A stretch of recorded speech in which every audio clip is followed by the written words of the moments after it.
Namaste students, welcome back to Rama Teaches You. Today we are going to do chemical bonding and molecular structure, the fourth video. Okay, this is going to be an English video. Okay, so in the last video, we had actually discussed about the various types of shapes that can be formed in Vesper theory when we don't have any valence pair electrons. Okay, so lone pair of electrons, if we don't have, what the structures would be, we were discussing in the previous class. Okay, and when we looked at the structures, we saw that there is a linear structure, a trigonal planar structure, a tetrahedral structure, a trigonal bipyramidal structure, an octahedral structure. Okay, so this is how you have certain shapes of molecules when there are no lone pair of electrons. But when there exists lone pair of electrons, then what you do? Okay, that is a very strange. The shapes that we have, the six fundamental shapes that we have, they change when we have lone pair of electrons. Now, some of shape of some simple molecules with central ions. Once again, so shape of some simple molecules with central ions having one or more lone pair of electrons. In the molecule type given below, A is the central atom, B is the side atom, and E is the lone pair of electrons that it has. A is the central atom, B is the side atom, and E is the lone pair of electrons. For example, when you have a structure like AB2E, okay, AB2E has how many lone pair of electrons? It has one lone pair of electrons. See, you have one E means one lone pair of electron is present in the central atom, and that central atom is attached to two other atoms. That central atom is attached to two other B atoms. A is the central atom. Now, so you have two bond pairs and one lone pair of electron. And when you have such a type of system, you get what? You get a trigonal planar structure. Okay, even though you're only having two bonds, instead of being a linear structure, you get a trigonal planar structure because the electrons want to be as far away from each other as possible. So they take the shape in a plane, and that shape is usually 120 degrees trigonal planar structure. For example, it's a bent shape. Okay, this is known as a bent shape. For example, SO2 and O3. Now let's take the example of SO2. Sulfur has how many electrons? How many electrons does sulfur have? Deepak, how many electrons does sulfur have in its outermost shell?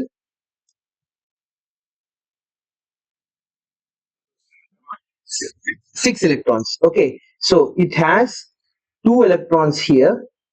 2 electrons are being used to form an O2 bond here. 2 electrons are being used to form an O2 bond here. So in this type of situation, this two lone pair of electrons are going to repel these two bonds. Okay, initially in the previous case, what happened?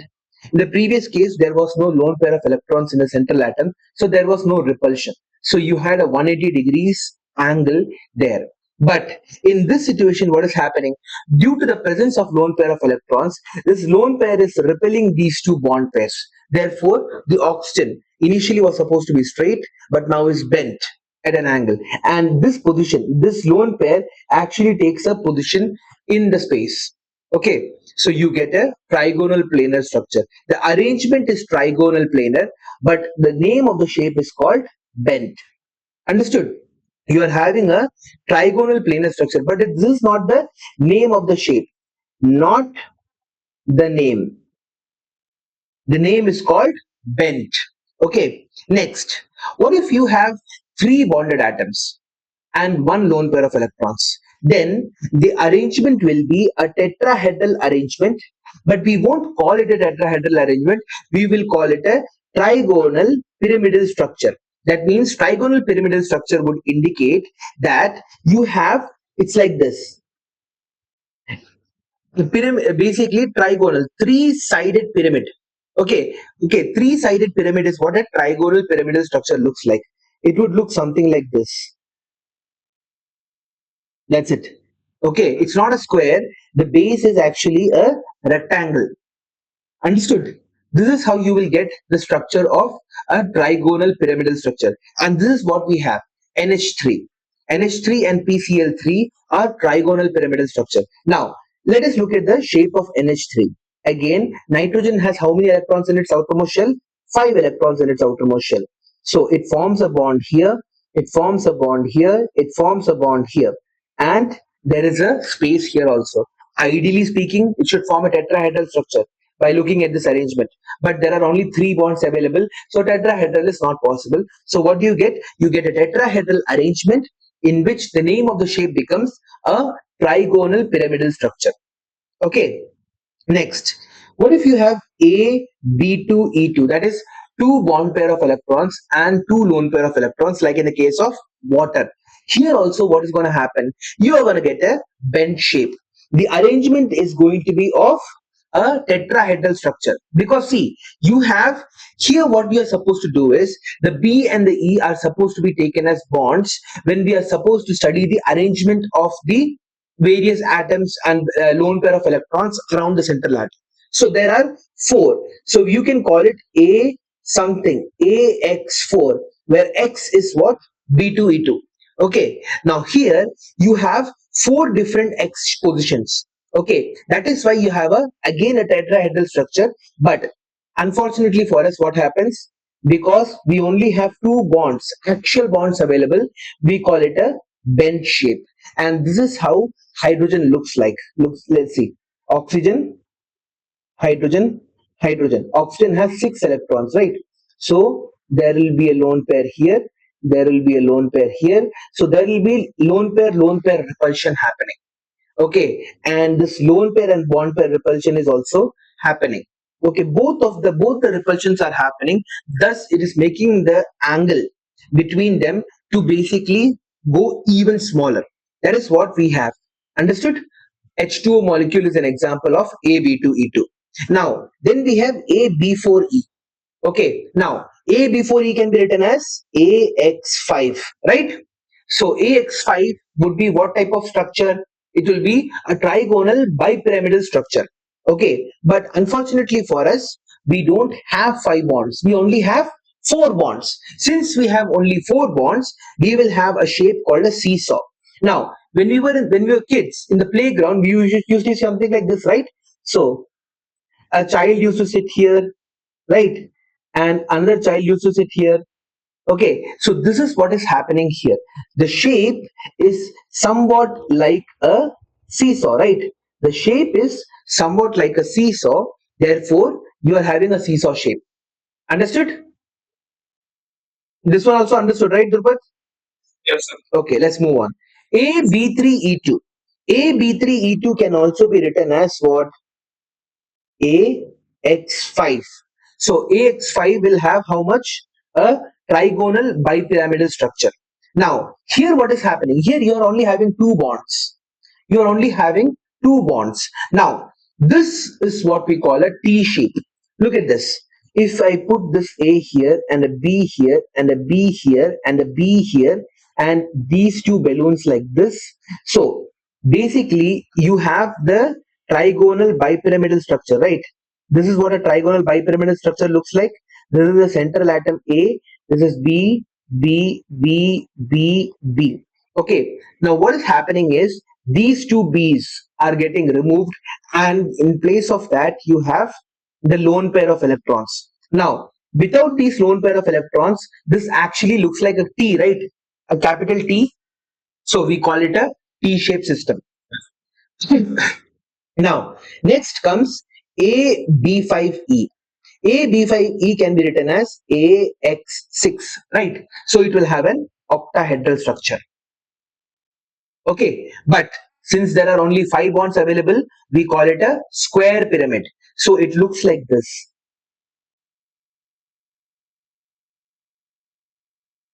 Okay, this is how the structure is going to look like. Understood? You have a square here. So this is the central atom. This is A, this is B, B, B, B, and this is another B. So this is what a square structure will look like. And finally, we have A before E2. A before E2 can also be written as AX6, and again it will have an octahedral structure. But because there are only 4 bonds available, we call it a square planar structure. That is, you have an A in the middle, you have a B, you have a B, you have a B, you have a B. So all of them are in the same line. Okay, you have a balloon like this going exactly above A, and a balloon like this going exactly below A, and these will be the two what? These will be the two lone pair of electrons. Understood? This is how the structure of XeF4 looks like. Understood? So this is a square planar. Now, how do you remember these? Okay, the beginning, the initial ones was easy, right? AB2, AB3, AB4, AB5, and AB6. But here, there is a sequence that you can remember. Okay, you can remember it like this. This is something that I've been teaching for the past 4 years. Exactly like this. Now, you have AB2E. Okay, AB2E, then it becomes AB2E2, AB3E, AB3E2, AB4E, AB4E2, AB5E. Again, you're going to have 1, 2, 3, 4, 5, 6, 7. All you have to remember is 7 structures are there. And if you can remember this rhythm, AB2E, AB2E2, AB3E, AB3E2. If you can remember this rhythm, you can remember all the shapes that you have. Okay? You can write this down in beside your book. Okay? Just write it down, Drupat. Okay. So, steps for predicting the shape of molecules. Now, number one, it involves the following steps. First of all, identify the central atom. Okay, the central atom is usually what? Is it electropositive or electronegative? Identify the central atom with the help of formal charge. Yeah, what is it? Is it a positive or a negative?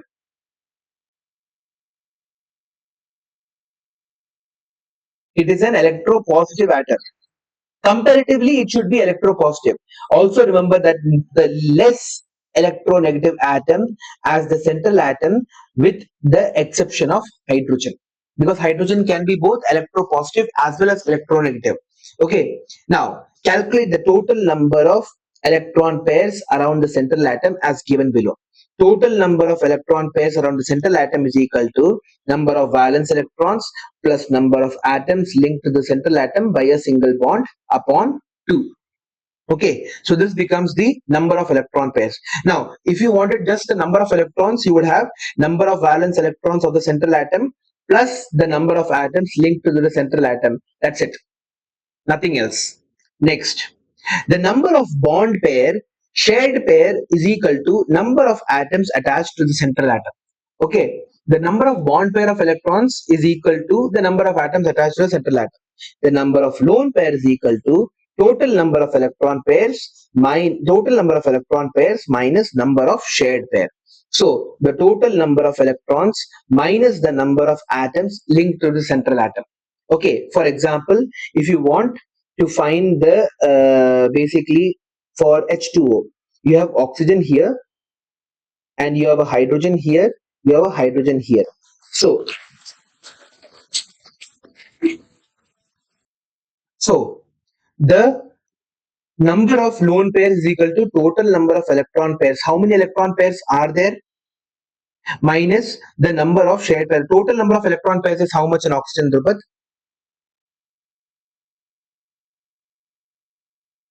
How many electron pairs are present here? Yeah, total number of electron pairs is 6. It is 6. Yeah, so no, it's actually to be honest, it's actually 3. Okay, now no, wait, hold on. The total number of electron pairs: 1, 2, 3, 4, 5, 6, 7, 8. So 1, 2, 3, 4. There are 4 electron pairs present in H2O. present in H2O minus the number of atoms linked to the central atom. How many atoms are linked to the central atom? There are two atoms linked to the central atom minus 2. So you will get two lone pair of electrons. Clear? Understood? Okay, let's move on. Now, multiple bonds, if present, are considered as equivalent to a single bond. Okay, multiple bonds can also be considered as single bonds. Now find the structure or geometry associated with the obtained number of electron pairs with the help of table 1 and 2.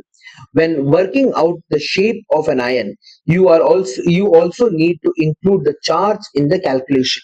In case of central atom carries a negative charge or a positive charge, add 1 or subtract 1 respectively from the number of valence electrons of the central atom, and then calculate the total number of electron pairs around the central atom. Okay, let's actually do this. Okay, we will understand this slowly and slowly. Now, on the basis of Vesper theory, predict the shape of the following. Okay, now how many? Basically NH2 minus. Okay, N NH2 minus. Now, what happens in NH2 minus? We have the nitrogen as our central atom, because in the case of hydrogen and nitrogen, we will always consider nitrogen to be less electronegative as compared to that of hydrogen. So nitrogen automatically becomes the central atom. The number of valence electrons on the central atom is how much? How many valence electrons does nitrogen have? 5. So N minus will have how many electrons? 6. So you can have 1, 2, 3, 4, and then a 5, and then a 6, right? So the number of valence electrons is 6. The number of atoms linked to it is 2. How many atoms are linked to it? 2 hydrogen. So N is equal to, the total number of electron pairs around is equal to 6 plus 2 upon 2 is equal to 4. So, and the number of bond pairs is 2. So the number of electron pairs is 4. The number of bond pairs is 2. Therefore, so 4 minus 2 gives you 2. So nitrogen will have this NH2 minus nitrogen will have 2 electrons, two lone pair of electrons. Thus, now we will have the structure of AB2E2. Now, AB2E and AB2E2 both have what type of shapes? AB2E and AB2E2 both have bent shapes. Okay, it will have bent shapes exactly. So this NH2 minus will have a bent shape. Now, did you understand how I am doing this? So basically, what did we have? We had NH2 minus. Now, nitrogen, ideally speaking, has 5 electrons.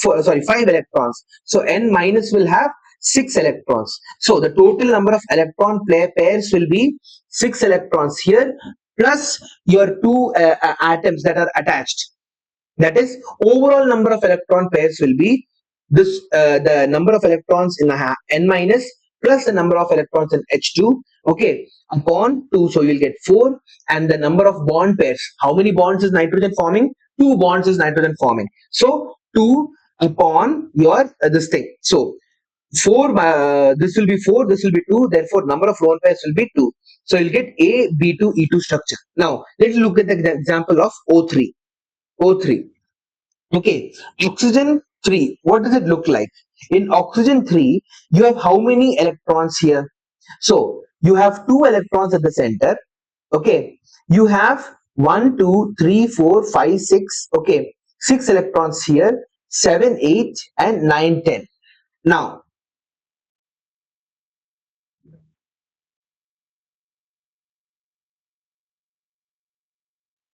am I right?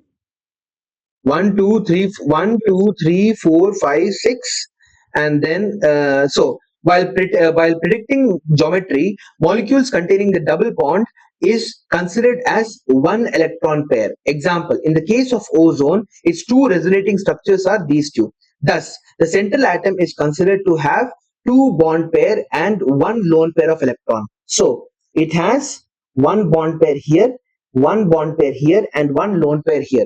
So it will have A, B2, what? A, B2, E structure, right? AB2E structure is what is present here.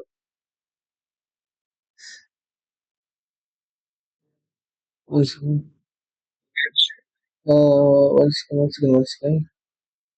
So, thus, the central atom is considered to have two bond pairs, two bond pairs, and one lone pair. That is, if it is of the type AB2E, and it hence it will have a bend shape. Thus, the two resonating structures will be these two. Okay, so we are always going to consider the total number of electrons, the total electron pair in the central atom only, not all of it. I think I made a mistake here. That's it. I forgot. Okay, so it will have a bend shape. Now, can we take another example? Let's take the example of, okay, I think we'll do more questions regarding that. Okay, fine. Now, so shapes of molecules having lone pair and bond pair. The shape of SO2 molecule. Now, SO2 molecules look like this. S, you have O, and you have one lone pair here. So you'll have, what type of structure will you have? You will have A, B2, E structure. And A, B2, E structure has what type of shape? It has a bend shape, right? So in SO2, sulfur is the central atom. So you have 1s2, 2s2, 2p6, 3s2, and 3p4 with 6 valence electrons. You have an overall 6 valence electrons. There are two oxygen atoms, each of which form double bond with the sulfur atom, and therefore the molecules contain two bond pair. A double bond and a triple bond are considered to be equivalent to a single bond. So you are having two bond pair of electrons, this one, and this is a lone pair of electron. So you will have A, B2E structure, which is a bend shape. Theoretically, the shape of the molecule should have been trigonal planar, but actually it is found to be bent or V shaped. This is because the lone pair repulsion is much more as compared to the bond pair repulsion. Thus, the angle is also reduced to 119.5 from 120. So what does this mean? This means that here you had this trigonal planar structure, right? This was supposed to be a trigonal planar structure. If you had an arrangement like this, A, B, B, and B. So the bond pair repulsion would create an angle of 120 degrees each. But as we have discussed earlier, that the bond pair repulsion is much less than bond pair and lone pair repulsion, right? So this lone pair of electrons is going to repel this bond pair of electrons a little bit more, thus making the angle not exactly 120 degrees, but actually 119.5 degrees. Okay, that is how you are getting this. The lone pair repulsion. Now, the strongest would be what? The strongest would be the lone pair repulsion. Okay, so the bond pair repulsion is the weakest. Bond pair lone pair repulsion is a little bit weaker, and the lone pair lone pair repulsion is the strongest. Now that's what they're trying to show here also. Okay, so ideally speaking, trigonal planar structure should be 120 degrees, but it is not 120 degrees, it is 119.5 degrees. Next, the ammonia molecule. Now, in NH3, N is the central atom. And it has how many electrons? It has 5 electrons in its valence shell. The 3 hydrogen atoms form single bond with the nitrogen atom, so it has 3 bond pair of electrons, and therefore the molecule contains 3 bond pairs. The 2 electrons remain localized as non-bonding pair or lone pair of electrons. Okay, if there is a bond pair in the place of the lone pair, the shape would have been what? The shape would have been a tetrahedral structure with all angles 109.5, but what is happening? Because there is a lone pair and bond pair repulsion, but one lone pair is present, and due to this repulsion, the lone pair bond pair, which is more than the bond pair repulsion, the angle between the bond pair is reduced from 107 degrees from 109.5 degrees. So ideally speaking, if you have a tetrahedral molecule, like Drupal, can you give me an example of a tetrahedral molecule?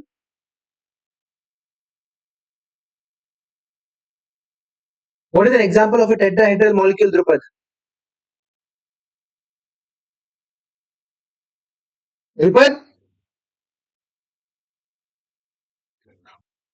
you have the shape of the H2O molecule.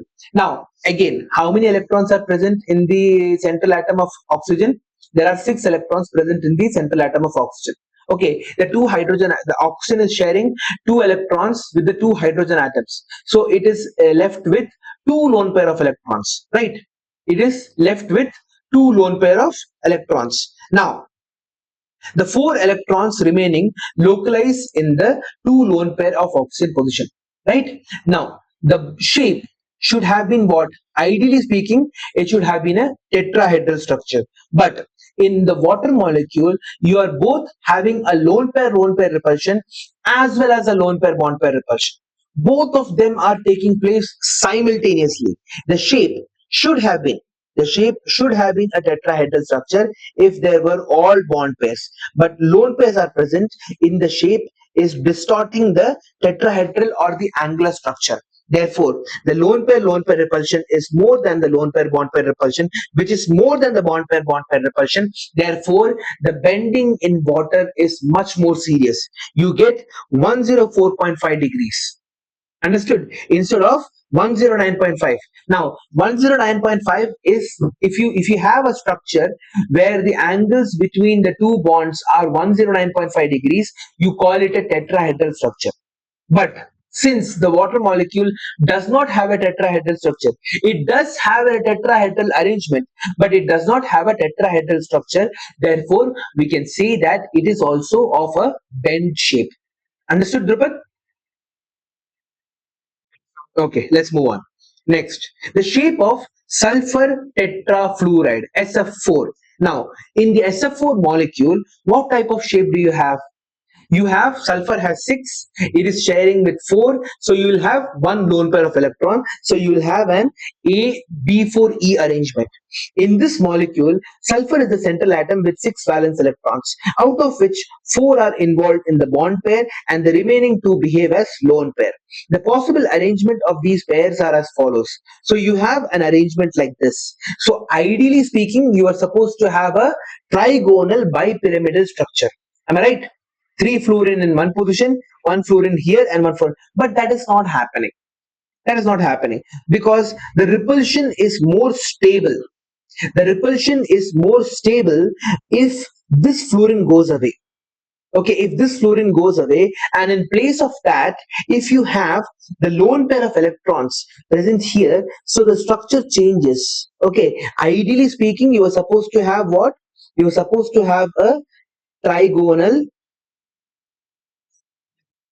bipyramidal. Okay, bipyramidal structure. But this, we know that this bond would have made 90 degrees, 90 degrees, and 90 degrees with the 3 fluorine atoms. Am I right? So that would have created a large amount of repulsion. So what does it plan to do? It takes the place here. Okay, so it can be as far away from the other fluorine as possible. Okay, so it can be as far away from the other fluorine as possible. Now, in one, the lone pair occupies the axial position. So there are 3 lone pair repulsion at 90 degrees, right? So you have one lone pair repulsion between the this lone pair of electron and this fluorine, this lone pair of electron and this fluorine, and this lone pair of electron and this fluorine. So the repulsion is 90 degrees for 3 fluorine atoms. So in the second case, the lone pair occupies an equatorial position, and hence there are 2 lone pair bond pair repulsions, right? So here what is happening? A lone pair and a bond pair repulsion is happening here. Okay, a lone pair bond pair repulsion here, a lone pair bond pair repulsion here. That is also fine. Hence, what is happening here? The second structure is more stable. Okay, the shape shown in the structure number 2 is distorted tetrahedron, a folding square or a seesaw. So we call it a seesaw structure. Okay, like this. This will be a seesaw structure. Next, the shape of chlorine trifluoride molecule, that is ClF3. Now, ClF3, chlorine has how many electrons in its outermost shell? It has 7 electrons. So if it takes 3 electrons to make a bond with fluorine, it is left with 4 electrons. Now these 4 electrons can form two bond pair. So you will get A, A, B3E2. AB3E2 structure. Now AB3E2 structure is called a T shape. Okay, it is called a T shape. Here the chlorine is the central atom with 7 valence electrons, out of which 3 are involved in bonding with the 3 fluorine atoms, and the remaining 4 act as lone pairs. There these 5 electron pairs, that is 3 bond pair plus 2 lone pair, arrange them in a trigonal bipyramidal geometry in the following ways. So the geometry is simple. It is a trigonal bipyramidal arrangement. Okay, that is fine. Now, in structure 1, the lone pair occupies the equatorial position, so there are less lone pair bond pair repulsions as compared to the others in which the lone pair occupies the axial position. So the structure T shape is the most stable. Now, if you had the lone pair of electrons occupy the axial position, then the lone pair bond pair repulsion would have been far greater, right? So look at this. This is the axial structure lone pair of electron, right? Axial structure lone pair of electron. It would have had repulsions with this, as well as with this. All 3 fluorine atoms would have been repelled by this one.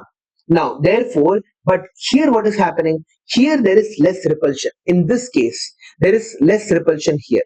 Okay, because the lone pairs are far apart from each other, so you'll have less repulsion here. So this is why we get a T-shaped structure. Now, all you have to remember is, Drupat, they were just going to ask you what the shape is going to be and why the shape is like this.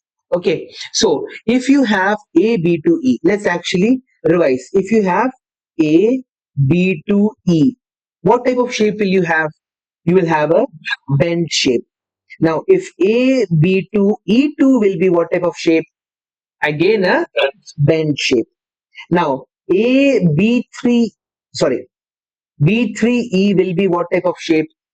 A, B3E. Exactly. Trigonal. And A, B3E2 will have what type of shape? T shape. Exactly. A, B4E will have what type of shape? Huh? Seesaw. Yes. A, B4E2 will have what type of shape? B4. Remember where we keep the two lone pair of electrons. Look at this. See, A, exactly. A before A2 will be a square planar structure.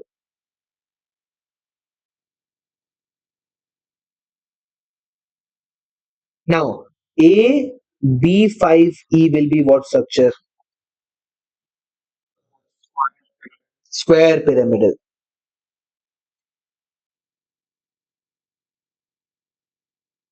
Next. Okay. Now, what are the limitations of Vesper theory? Okay. The Vesper theory is useful for predicting the geometry of a large number of molecules, but it fails to explain the theoretical basis of this theory regarding the effect of electron pair repulsion on molecular shape. Lewis' approach helps to write the structure of a molecule, but it fails to explain the chemical bonding formation. To overcome the above limitations, two important theories called the modern theory of covalent bonding have been proposed. These theories are based on the quantum mechanical principles. So you have two types of theories. One is called the VBT or the valence bond theory. The other is called the MOT, that is molecular orbital theory. Okay, so we are having, since quantum theory is based on what? The electron cloud and basically the SPDF orbitals. So the valence bond theory, VBT, follows the modern quantum understanding of atoms and molecules. Okay, both of them do this. Okay, so this is the main reason. It fails to explain why this is happening. Okay, why these effects are being shown is what it fails to explain. The Vesper theory, did you understand the failure or the limitations of Vesper theory? It fails to explain the theoretical basis of this theory regarding the effect of electron pair repulsion on molecular shapes. Why? Why? What is the reason? Next. Now, this is the topic practice 2. Now, let's see. Okay, let's actually do question number 18. Classify the given molecules as linear and non-linear molecules. So, will H2O be a linear molecule? Linear means the 180 degrees. Right, it's not a linear molecule because it is a bent shape, right? H2O is a bent shape. Now HOCl, what about HOCl? This will also be a bent shape. What about BeCl2? No, because beryllium has only two electrons in its outermost shell. There are no lone pair of electrons. No lone pair of electrons. Therefore, it will be a linear shape. What about Cl2O? That is also a bend shape. Okay. Now, although geometries of NH3 and H2O molecules are distorted tetrahedrals, bond angle in water is less than that of ammonia. Why? I have just discussed this with you. Can you tell me the answer?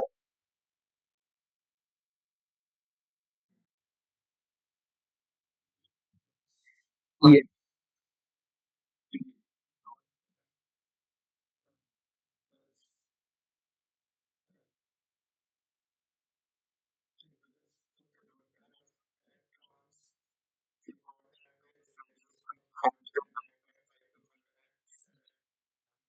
Yes, but Drupad, how many lone pair of electrons is present in nitrogen?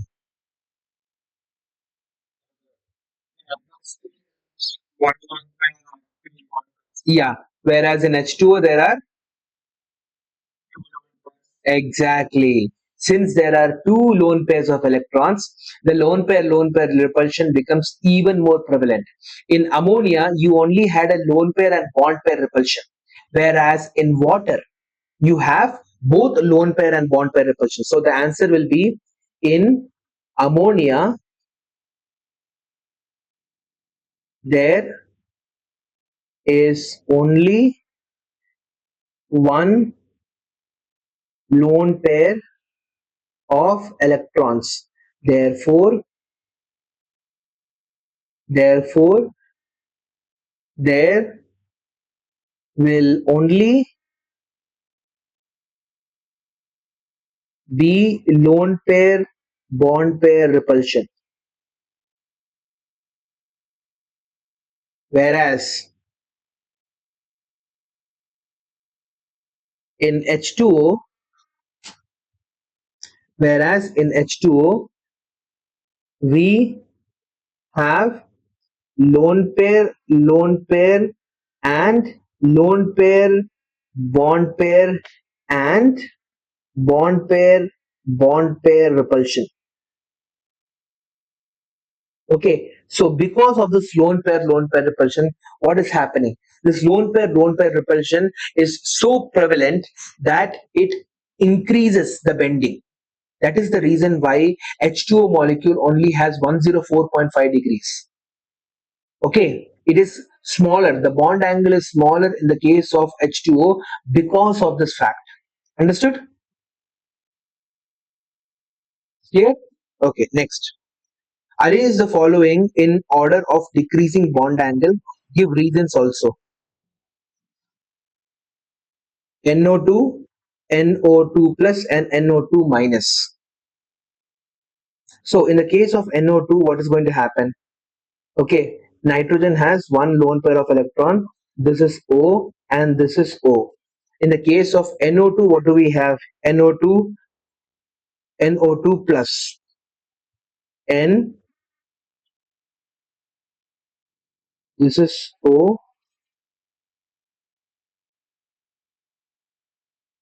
Wait. So the structure of NO2 is this one. It has only one electron, so the repulsion is not that high. But when you have NO2 minus, there are two electrons present here, so there is one lone pair of electron present here. Whereas in NO2 plus, because that one electron has also gone, there is only bond pair repulsion present. So it will be a linear structure here. This will be a bent shape, and this will also be a bent shape. Okay. Okay. Next, give give examples of molecules which have the following geometries. Linear. Can you give me an example of linear?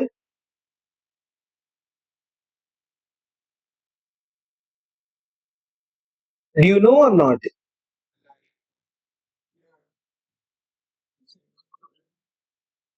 Not exactly.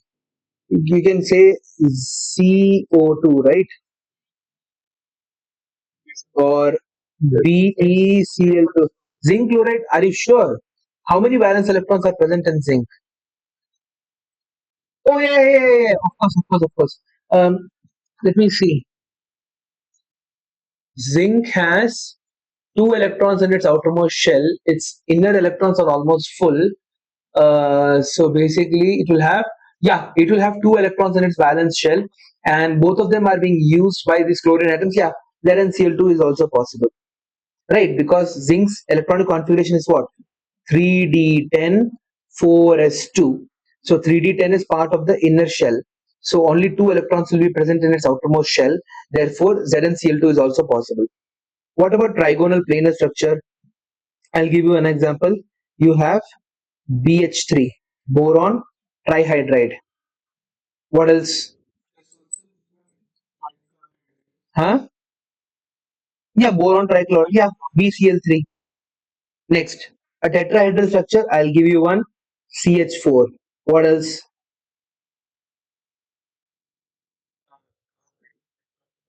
Okay, CCl4. Okay. Trigonal bipyramidal structure. PCl5. Okay. Okay. Yeah, BF5. BF5. PF5. Yeah. Okay. What about an octahedral structure? SF6. Okay. Next. Explain the nonlinear shape of H2S and a non-planar shape of PCl3 using valence shell electron pair repulsion theory. Now, this is simple. H2S. H2S has a nonlinear shape because it actually its structure is A B2 and A B2 E2, right? So it's a bend shape.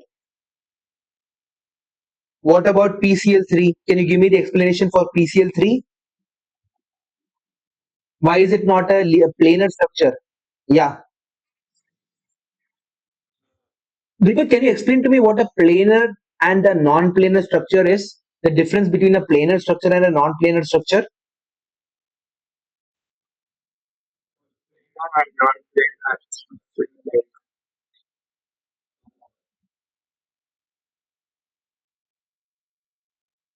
If all the atoms in a molecule lie in the same plane, okay, then you have a planar structure. if all the molecules do not lie in the same plane, then you will have a non-planar structure. For example, trigonal planar is a planar structure. Okay, but PCl3, what is the reason for PCl3 not having a planar structure? Because it has a,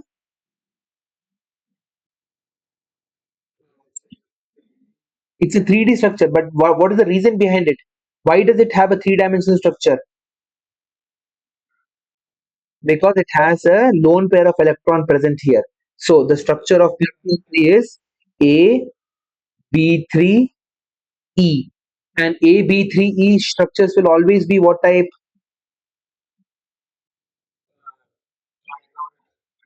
Exactly, trigonal pyramidal.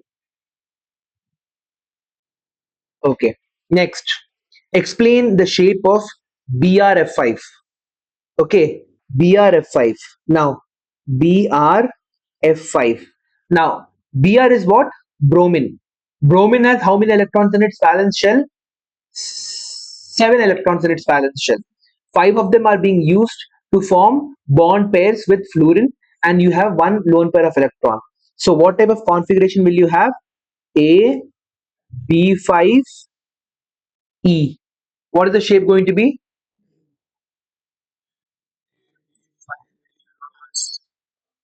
Square, square, yeah, square pyramidal.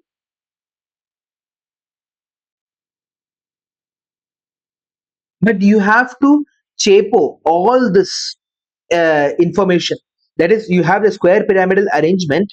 Okay, now, but why does it have a square pyramidal arrangement? Because we placed it there. Why did we place it there? We placed it there so that the lone pair bond pair repulsion would be lowered. Okay, you have to explain all of that with the answer. Understood? Next one.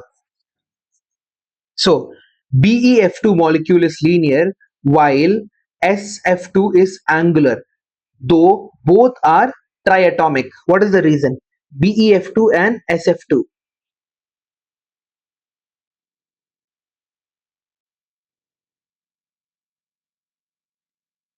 So BeF2's arrangement is known as AB2.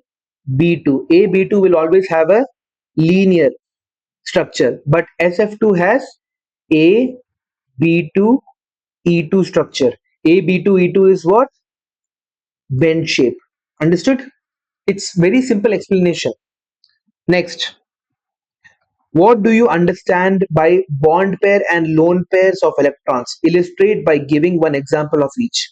Okay, now the electrons that are present in the electrons in the central atom that are participating in the formation of a bond are called bond pair of electrons, whereas those electrons which do not participate in bond formation are called lone pair of electrons. Understood? So, for example, in the case of NH3, you have NH, H, H, and this. So this two, and these two are known as bond pair, bond pair, bond pair, bond pair, and this is called lone pair of electron. By using a single molecule, you can define both. Understood? Did you understand this, Rupat? Okay. Next, the SH2 bond angle is 92.2 degrees, whereas HOH bond angle in H2O is 104.5 degrees. Why? This is an interesting question. Both of them have what type of configuration? The H2S and H2O, both of them seem to be having a B2 and E2 arrangement. But even though both of them have A B2 E2 arrangement, the H2S bond angle is smaller as compared to H2O. Could you give me the reason, Drupat?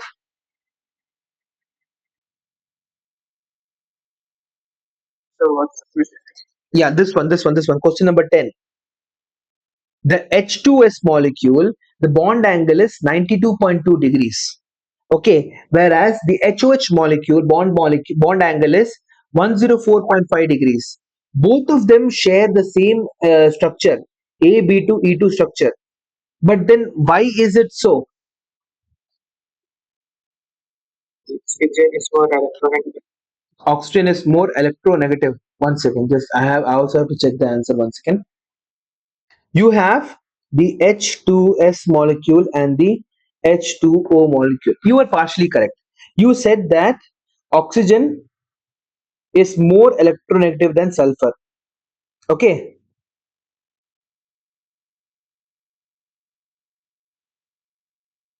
Electronegativity wise, oxygen is more electronegative than sulfur. So what happens here? The sulfur H H lone pair. The O H H lone pair. Okay, we can say that the S H bond is less polar and longer compared to the OH bond. Okay, this reduces the repulsion between bond pair electrons. So this repulsion here is reduced. Okay, whereas in the H2O molecule, this repulsion is still pretty large. It is still pretty large. Therefore, see, if the repulsion between the two bond pairs reduce here, okay, in this case, if these two bond pairs stop repelling each other, okay, or reduce the repulsion, then these two will win, right? This repulsion, the lone pair bond pair and the lone pair would win. Am I right? See, if it's like this, all of them are trying to balance each other out. Now, if the bond pair repulsion is reduced, then what will happen? The lone bond pair repulsion will increase. Okay. Therefore, this will bend even further, thus making it how much degrees? It will make it around 92.2 degrees. This will become 92.2 degrees. Whereas here, the bond pair repulsion in the case of H2O, the bond pair repulsion is not that weak. It is not weak as compared to that of your H2S. Okay, therefore, this repulsion will still exist. So you'll have 104.5 degrees in the H2O molecule. Understood? So if there is repulsion here, then the bond angle, it will basically be a little bit difficult to basically reduce the angle. But if this repulsion reduces, then the bond angle can also be easily reduced. Understood? It's a very good question though. Okay, nice question. I'll put a star in next to it. Wait. Okay, why NF3 is pyramidal but BF3 is trigonal planar? Again, the same story. NF3 has a structure of AB3E, whereas BF3 has a structure of AB3. Therefore, this will be what? A non-planar structure, a pyramidal structure, and this will be a planar structure. Understood? Now, next, calculate the number of bond pairs and lone pairs in IF5 molecule. Okay, let's actually look at the IF5. Now, iodine belongs to which family? But iodine belongs to which family? The halogen family. Okay, fluorine, chlorine, bromine, iodine. So, if iodine belongs to the halogen, I'm asking you, which family does iodine belong to? Iodine belongs to the halogen family, right? Okay, so if it belongs to the halogen family, how many electrons will be present in its outermost shell? 7. So you have two lone pair here. One is being used to for this fluorine, one is being used for this fluorine, one is being used for this fluorine, One is, sorry, no, no, no, no.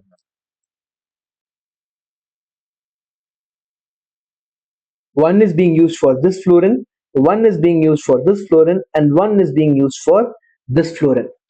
Okay, so it's a square pyramidal structure. Now, here what is going to happen?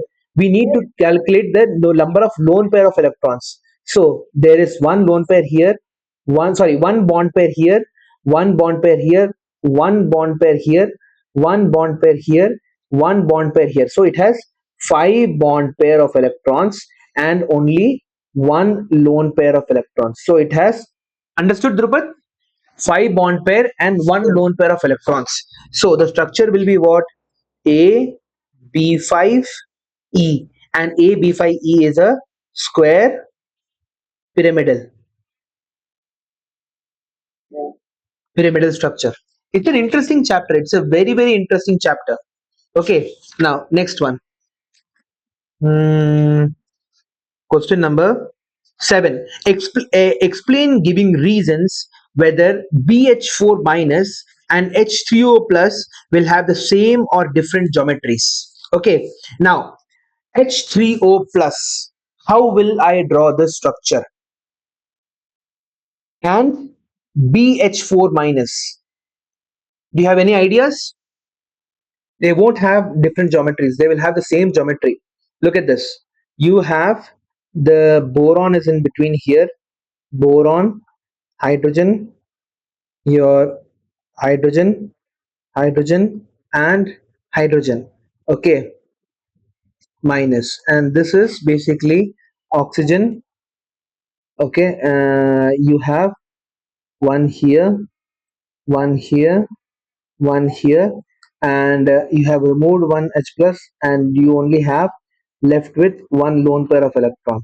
So both are going to have what type of geometries? Tetra.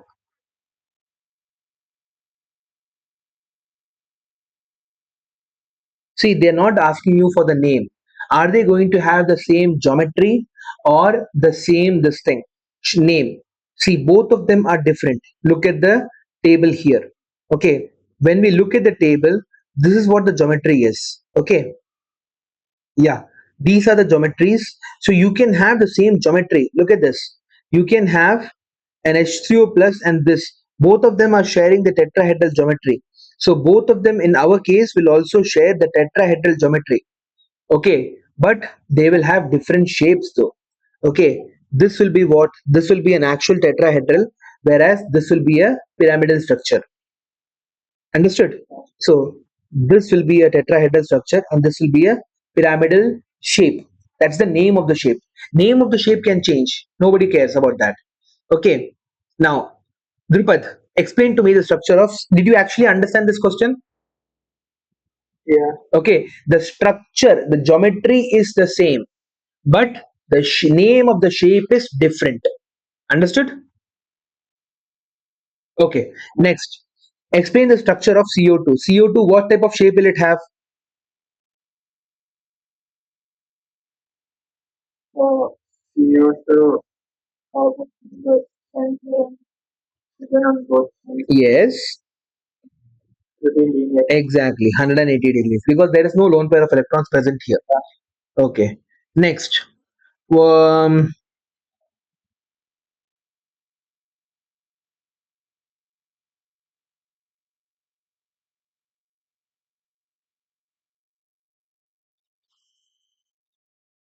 okay. What else? What else? Explain the important aspects of resonance with reference to CO3 2 minus ions. How will I draw the structure of CO3 2 minus? So basically, you have carbon in the center. Okay, carbon in the center. Then you have a double bonded oxygen here. Now you only have how many electrons left? Two electrons left.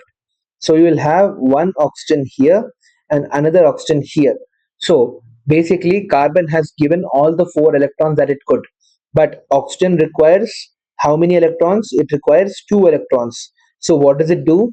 It takes one extra electron from outside. Okay, it takes one extra electron from outside, thus its octet is complete.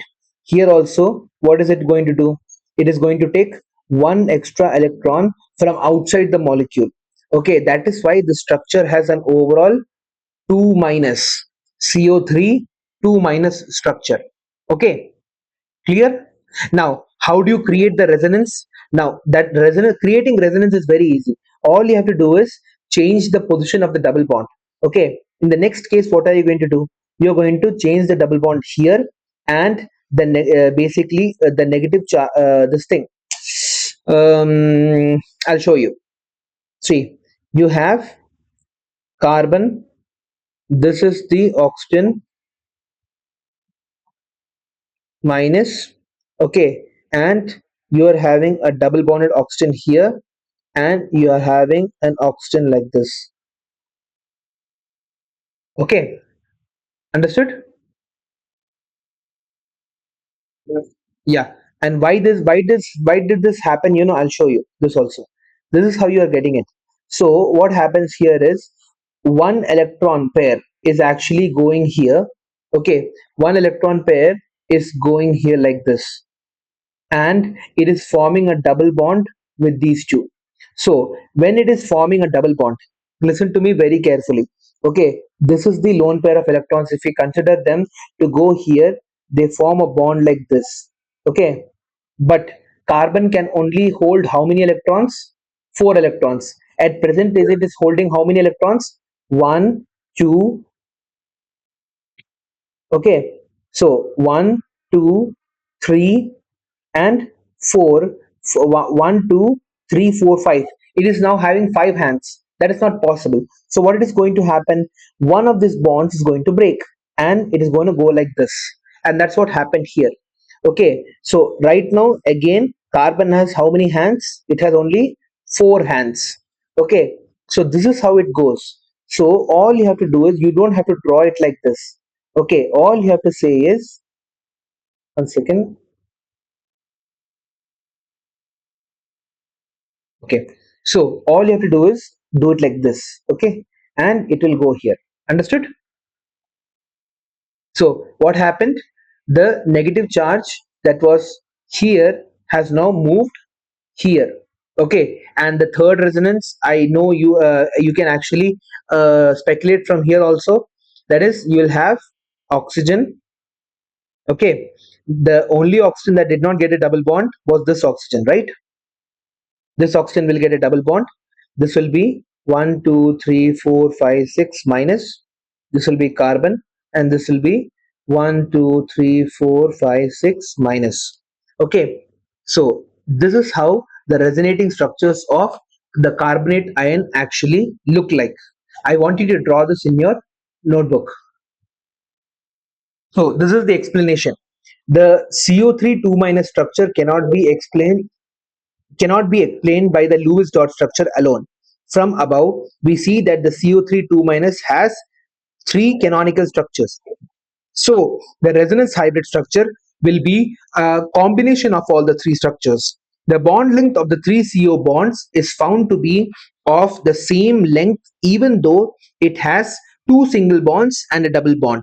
All the three structures have the same energy levels. Okay, all the three structures have the same energy levels, and you can draw the hybrid structure like this: C O O O. Okay, so you will draw dots like this. Clear? And you just put the minus sign here. So this will be the hybrid structure.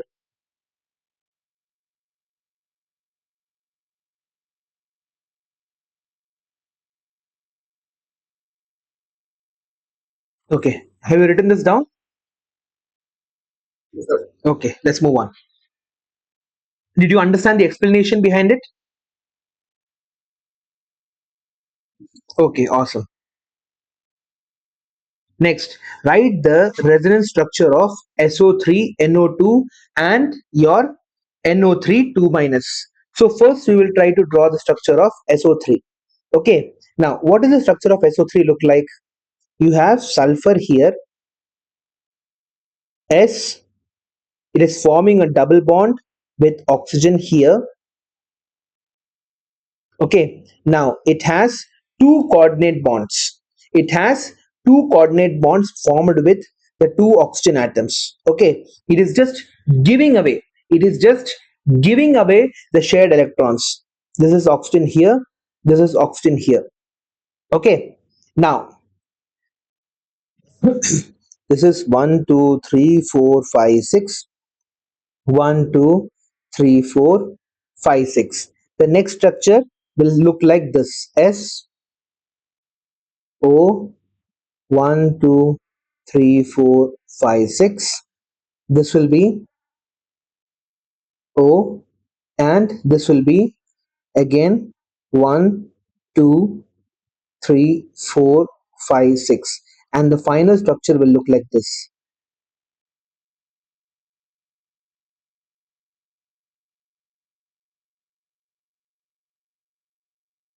and a double bond O. So these are the three structures of SO3. Okay, draw these down.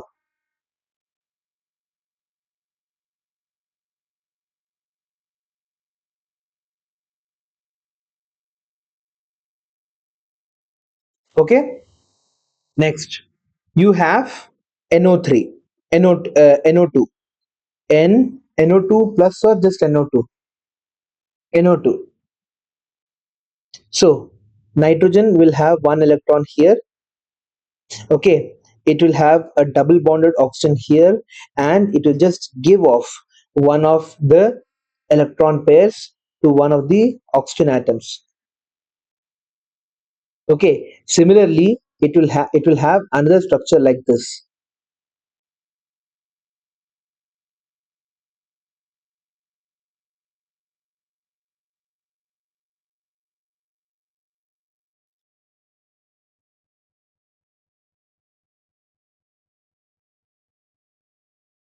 Similarly here, one, two, three, four. This is the resonating structures of NO2. This is SO3. Okay, and finally they want which one? NO3 plus, right? NO3 minus. Okay, draw these two first.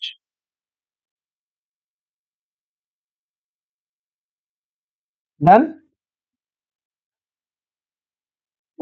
Okay, now NO3 plus, how will it look like? I'll draw it here.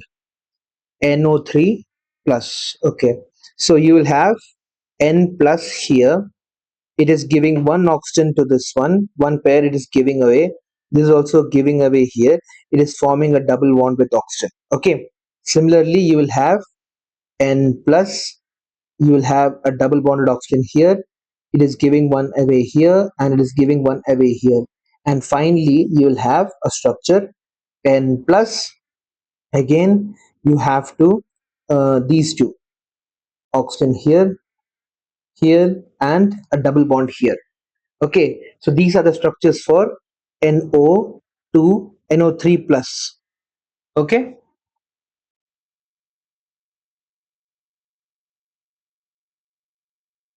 so these are, see, basically in this chapter there are some questions whose answers is not in the book, but you have to figure it out on your own. Okay, you have to understand what the answers are going to be on your own. Okay, that is something that you have to do, and that's what I'm helping you with this. Okay, just remember these structures. Understood?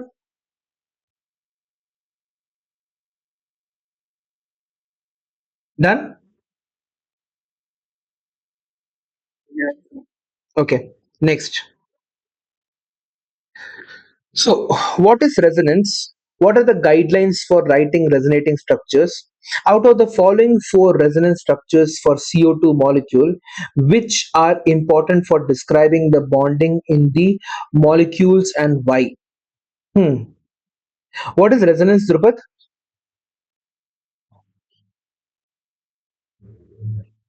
Sir, resonance is like, yes. Hmm.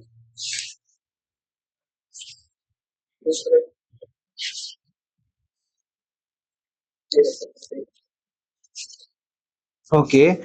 So there are some structures that are present in nature which cannot be represented by Lewis structure. Okay. And what happens there? Why can't they be represented?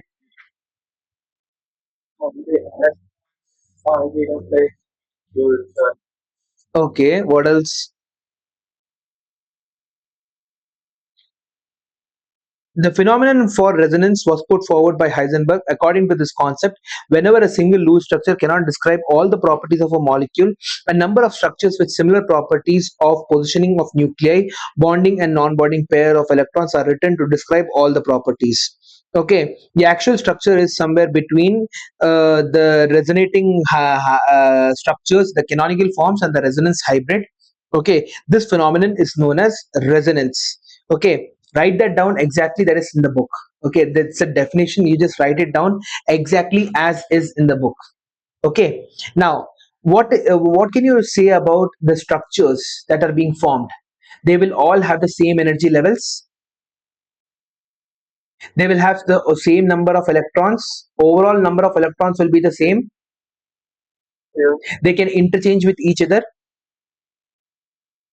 Okay, and also what, the position of the atoms is not changing, right? The actual position of the atoms is not changing, only the electron cloud is moving around the atom, that's it. Okay, and for the second one, which of the following is a correct explanation which will actually help us figure out what type of structure the CO2 will have? Batao.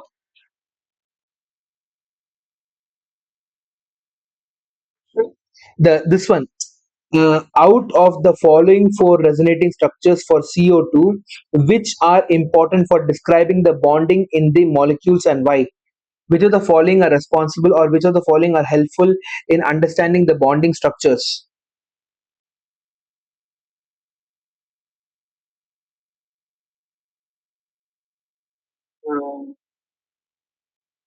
In a resonance, what type of structure is preferred the most?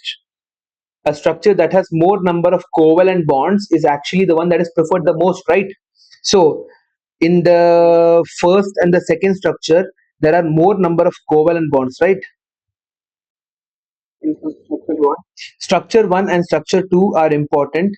One is non-polar, has more number of covalent bonds, negative charge on more electronegative atom, and positive charge on the more electropositive atom. Okay. Hmm. The first one is non-polar, that I understood, but negative charge and positive charge, why? But there is positive charge here. It's non-polar in nature. Why is it non-polar in nature? Because the polarity from one side, okay, that is here, the polarity is going like this here, the polarity is going like this here, they are both cancelling each other out. In a way you could say that there is a no, there is no positive charge here because it's cancelling each other out. More number of covalent bonds, negative charge on the more electronegative atom, and positive charge on the more electropositive atom. 1 and 2 are more important, that's what he has said. 1 and 2 are more important. I'll actually go through this question and I'll explain to you in the next class. Okay, this one. Okay, H3PO3 can be represented by the structures 1 and 2 shown below. Can these two structures be taken as the canonical form of the resonance hybrid H3PO3? H3PO3 can be represented by the structures 1 and 2 shown below. Can these two structures be taken as the canonical form of the resonance hybrid representing H3PO3? Hmm.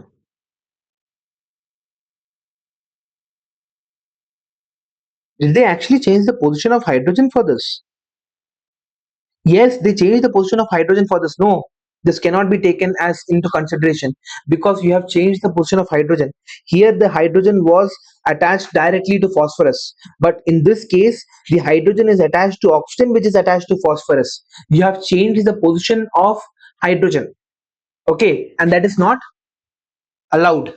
In resonance structures, you're not allowed to move the positions of atoms. You can only move the electron cloud. You cannot actually move the position of the atom. So this is not an example of resonance. Okay, these are two different molecules.